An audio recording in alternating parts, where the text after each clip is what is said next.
కన్నడలో నిరుద్యోగుల సంక్షేమానికి పెద్దపీట వేసిన ప్రభుత్వం. సొంత రాష్ట్రంలో కన్నడికుల ఉద్యోగం పోకుండా ఉండాలనేది ప్రభుత్వం ఆకాంక్ష.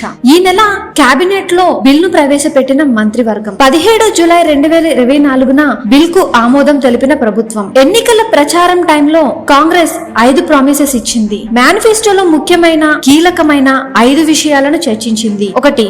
ఉచిత విద్యుత్. 2. ప్రతి మహిళకి నెలకి 2000 రూపాయలు. 3.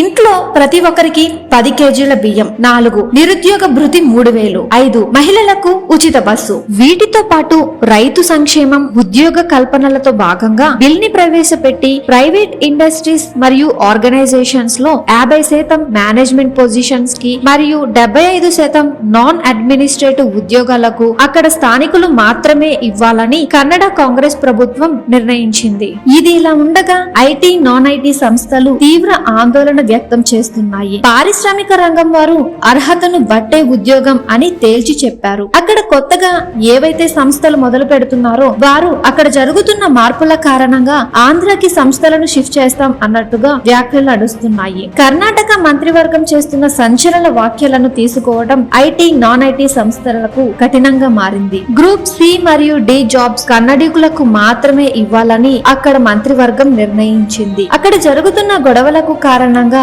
ఇతర రాష్ట్రాల నుంచి అనగా ఆంధ్ర, తెలంగాణ నుంచి వచ్చి అక్కడ ఉద్యోగం చేస్తున్న ఎంప్లాయీస్ ఉద్యోగం ప్రశ్నార్థకంగా మారింది. దీనికి సంబంధించి నెక్స్ట్ కేబినెట్ మీటింగ్ లో తుది నిర్ణయం చెప్తామని కర్ణాటక సీఎం సిద్ధరామయ్య ట్వీట్ చేశారు.